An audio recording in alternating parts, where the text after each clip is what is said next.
Hey, what's up you guys? Yes, it's Lane. I actually had already recorded a video on this. I was painting my nails while I was doing it because I wasn't really sure how to act while talking about something so serious and something that's so recent and affects so many people.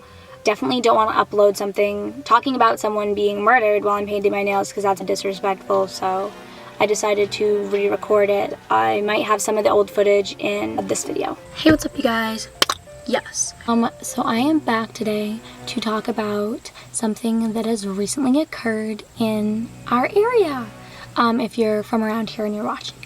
So this happened a little while ago and it's already kind of been covered, but there's a bunch of stuff that I feel like could be added from different sources, and I'm gonna be the one to do that. Using my investigative skill set that I have from being a female.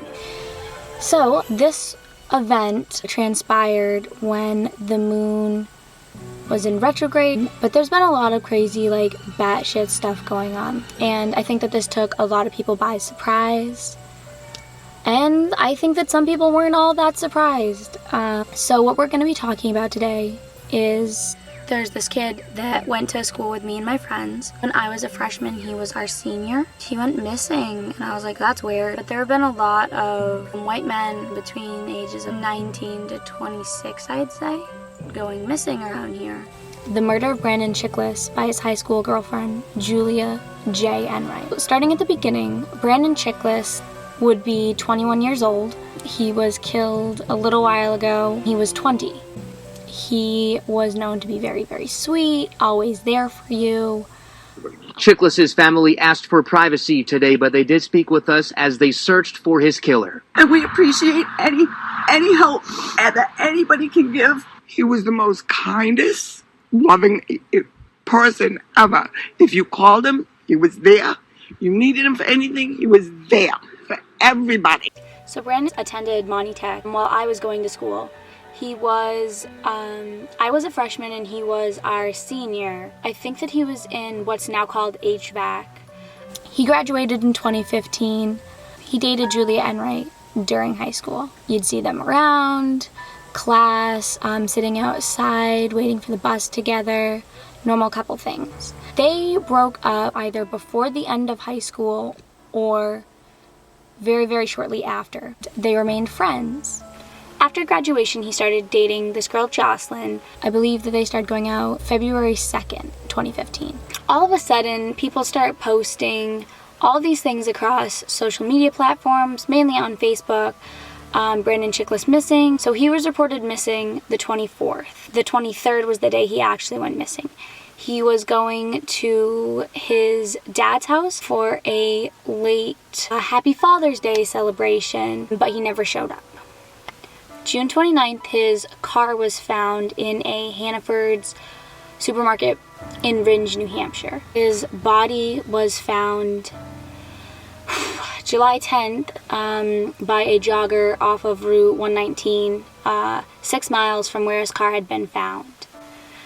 He was so brutally injured that they could only identify him by his dental records. But whatever went down had to be pretty violent. The missing boy turned into a murdered boy. So now there's a homicide and someone killed him and they don't know who. Or there's a suspect. It was his high school girlfriend. So Julia Enright was the girl that also went to school with us. She is an interesting character because she didn't fit the social norm of like what's expected of you. Like she would do cosplay and dress up, and that's not always that socially acceptable, but nobody expected this from her. I certainly didn't. I mean, how many people do you go to school with and think, oh yeah, they're gonna turn out to be a murderer? She was in graphic design, and I often saw her myself around school because I spent a lot of time in graphics because that's where some of my friends were, and I didn't really think much of her, seeing her around. We had a conversation one time. I asked her where something was, and that was that. She had definitely some warning signs leading up to this.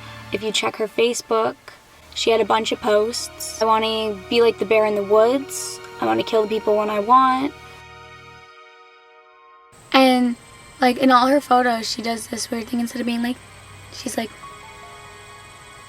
crazy eyes. She literally has insane eyes. She had a post, she was like, I'm not interested in a medical degree, it just happens to be a coincidence of what I'm into. How is it a coincidence? After he was murdered and his body left, she continued to like share posts and stuff as normal. There was things like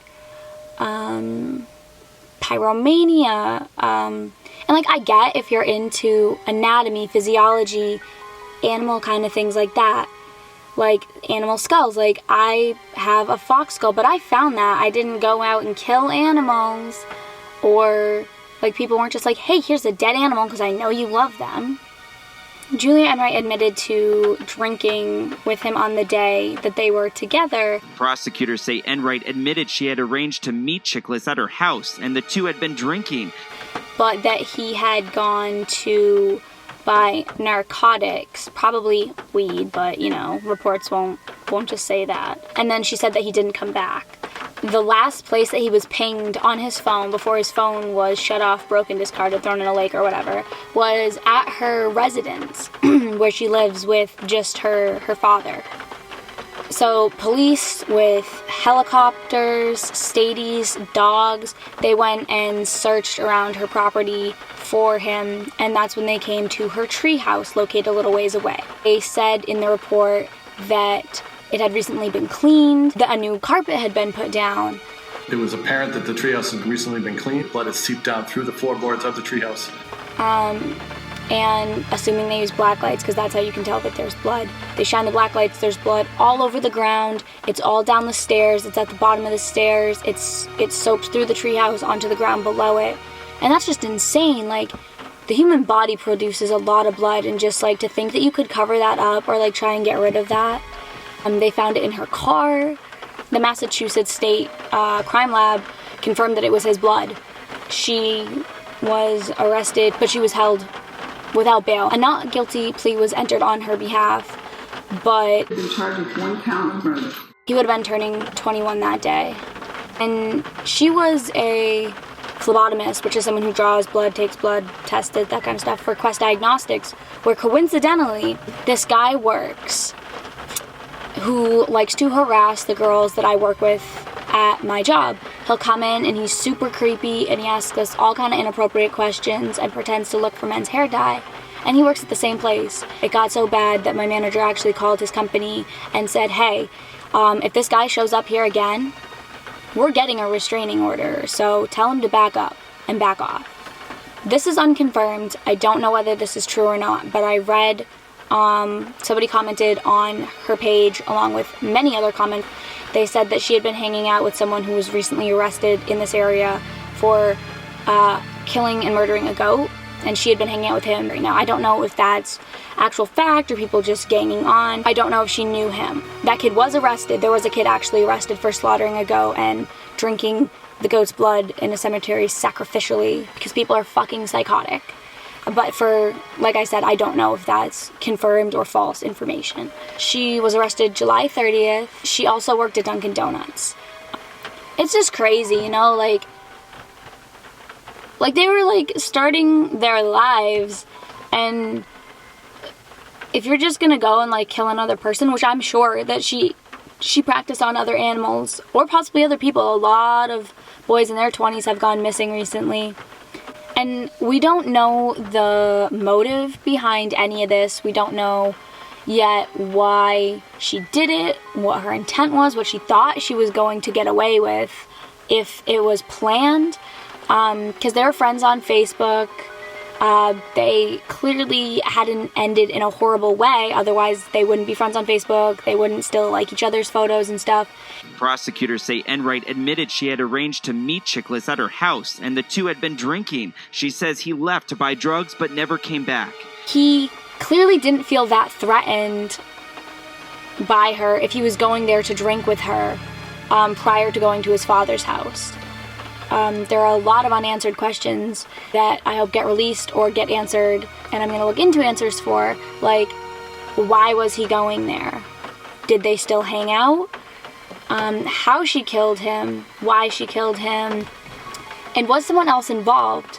Because they found his car at Hannaford's, but how would she have driven his car there with no way of getting home. Did someone drive his car? Was he kidnapped from that space? And he was not a small kid. He was like 6 foot something.